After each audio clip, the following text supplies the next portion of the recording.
जय माई की। तुम मुझे पागल कहते हो। हाँ, मैं पागल हूँ। मैं पागल हूँ। मैं अपनी माँ का पागल हूँ।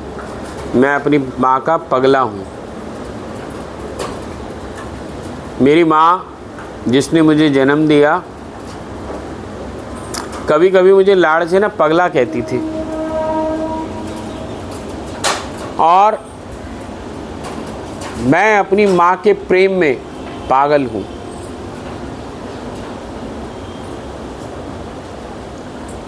और मेरी नज़र में ये दुनिया पागल है। सब पागल हैं। क्यों भाग रहे हैं, क्यों भाग रहे हैं, क्या करना चाहते हैं, उन्हें खुद को भी नहीं पता।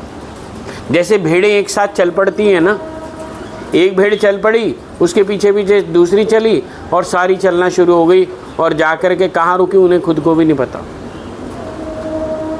एक चींटी चली, उसके पीछे पीछे सब चल पड़ी। ऐसे ही आज इस संसार में, इस दुनिया का खेल हो गया है। लोग भाग रहे हैं, रैट रेस में भाग रहे हैं। हमें गाड़ी चाहिए, मकान चाहिए, बंगला चाहिए, और चाहिए, ज़्यादा चाहिए। पहले 500 रुपये के लिए भागते हैं, फिर 10,000 के लिए भागते हैं, फिर 10,000 मिल जाते हैं, फिर 10 लाख के लिए, फिर 10 करोड़ के लिए। उनकी भूख, उनकी पिपासा शांत नहीं होती। वो पागल हैं, पागल हो चुके हैं। मेरी दृष्टि से देखोगे तो पागल हैं। आपको जानकर के आश्चर्य होगा कि जो पागल खाने होते हैं ना, उनमें पागलों का निरीक्षण कैसे करते हैं पता है? कि अब ये पागल रहा या नहीं, उनका जब उपचार होता है तो कैसे पता करते हैं कि अब ये पागलपन से ठीक हुआ या नहीं। उनको एक छलनी दी जाती है, वह छलनी, और कहा जाता है जाओ पानी भरो। तो जो लोग जाकर के पानी भरना शुरू कर देते हैं, उन्हें समझ आ जाता है कि अभी पागल हैं।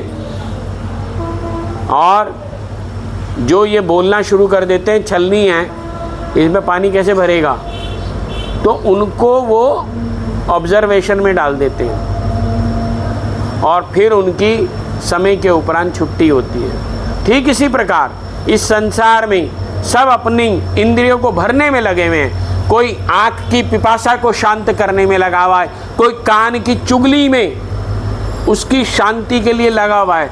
वो चुगली करे जा रहे हैं, कान सुने जा रहा है, उन्हें आनंद आ रहा है। पर ये चुगली करना वो भरता नहीं। एक की चुगली करी, 2 की करी, 10 की करी, 200 की करी, 2000 की करी, और मन करता है चुगली करो। जो लोग गंदगी देखते हैं, 1 देखी, 2 देखी, 10 देखी, 50 देखी, उन्हें आनंद आता रहता है, वो और देखते रहते हैं।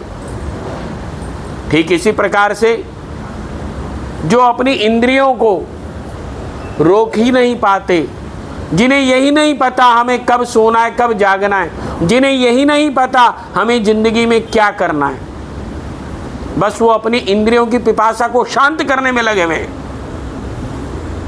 कोई धन के पीछे भाग रहा है, कोई भूख के पीछे भाग रहा है, कोई नारी के पीछे भाग रहा है, कोई किसी अज्ञानता के पीछे भाग रहा है। और ये अज्ञानता, इन इंद्रियों की पिपासा शांत होने वाली नहीं है। और वह ऊपर बैठा हंसता है। वह हंसता है कि सारी दुनिया पागल है। मैंने भेजा था किसी और काम को करने के लिए, ये किसी और काम में लग गए। वह अंदर बैठा सोचता है कब जागेगा ये मनुष्य। जब वह जागेगा तभी मुझे प्राप्त कर पाएगा। उनकी पिपासा शांत नहीं होती। क्यों? क्योंकि वह आनंद की खोज में है, और आनंद चीज़ों में नहीं है। आनंद है कृष्ण की भक्ति में, आनंद है माँ की भक्ति में, आनंद है शिव की भक्ति में। तुम भक्त बन जाओ, तुम सरेंडर कर दो, आत्मसमर्पण कर दो, तुम्हें आनंद आना शुरू हो जाएगा। तुम जब तक भोग को भोगते रहोगे, संभोग पे संभोग करते रहोगे, आनंद नहीं मिलेगा।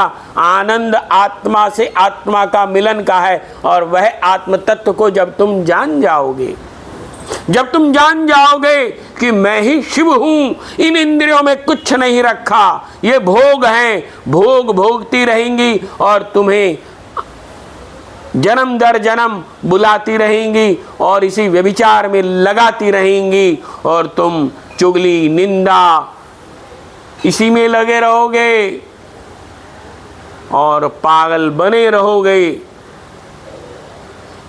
तुम शिव की खोज में नहीं लगे हो, तुम स्वयं को जानना नहीं चाहते हो। जब तुम स्वयं को जानना शुरू करोगे तब यह यात्रा बदल जाएगी। तुम कितना मर्जी केदारनाथ, बद्रीनाथ, अमरनाथ, वैष्णो देवी, अन्य अन्य तीर्थों पर जाते रहना, कुछ नहीं होगा। तुम अपने घर में बैठ करके जब तुम स्वयं को जानना शुरू कर दोगे तो यही अमरनाथ जागृत हो जाएगा, यही बद्रीनाथ है, यही केदारनाथ है। ये केदारनाथ आत्म तत्व है। जिस आत्मलिंग को तुम जानना चाहते हो, जिस सुख को तुम ढूंढ रहे हो, वह सुख अंदर में है, बाहर में नहीं। ये इंद्रियों में सुख नहीं है, वह अंदर में है।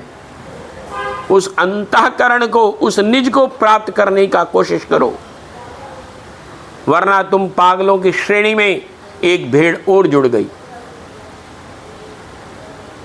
अपने को जानो, अपने को पहचानो। स्वामी विवेकानंद ने भी यही कहा, स्वयं को जानो, चरित्र का निर्माण करो, जग तुम पर स्वयं मुग्ध हो जाएगा। तुम दूसरे को आकर्षण के चक्कर में अपने यहां चीजों की भीड़ इकट्ठी कर रहे हो। स्वयं में चरित्र का निर्माण करो, स्वयं को जानो। तुम कौन हो, किस लिए आए हो, किसकी खोज में हो? उस ब्रह्म की खोज में हो, तुम स्वयं की खोज में हो। तुम जन्म लेते हो, बार बार नर्सरी केजी क्लास में बैठते हो, बार बार आईएएस की प्रिपरेशन करते हो, कभी आईएएस बन भी जाते हो किसी जन्म में, कभी किसी जन्म में इंजीनियर बन जाते हो, कभी किसी जन्म में भिखारी का रूप ले लेते हो, कभी किसी जन्म में परेशान रहते हो। परंतु तुम्हें यही नहीं पता कि किस जन्म के उपरांत ये सब बंद हो जाएगा। तुम आते रहोगे, जाते रहोगे, आते रहोगे, जाते रहोगे। दुर्गा सप्तशती स्पष्ट रूप से बताती है, तुम 5000 बार कुछ बिना करे भी आते रहोगे, जाते रहोगे, तब तुम्हारी चेतना जागृत होगी। तब तुम सोचोगे कि को हम, मैं ही शिव हूं। और जब ये चेतना जागेगी तब विष्णु जागृत हो जाएगा तुम्हारा। जब विष्णु जाग जाएगा और वह खोज में निकल पड़ेगा, कोहम, वह चेतना जागृत होगी, तब तुम्हें समझ आएगा कि मैं ही शिव हूं। शिव कहीं बाहर नहीं है, शिव अंतःकरण में है, शिव निज में है, शिव कण कण में है, प्रत्येक क्षण में है, प्रत्येक कण में है। इसी को जानो, इसी को मानो, तुम बुद्ध हो जाओगे। तुम्हें कहीं कुछ करने की जरूरत नहीं होगी, तुम ही प्रबुद्ध हो, तुम ही बुद्ध हो। जय माई की।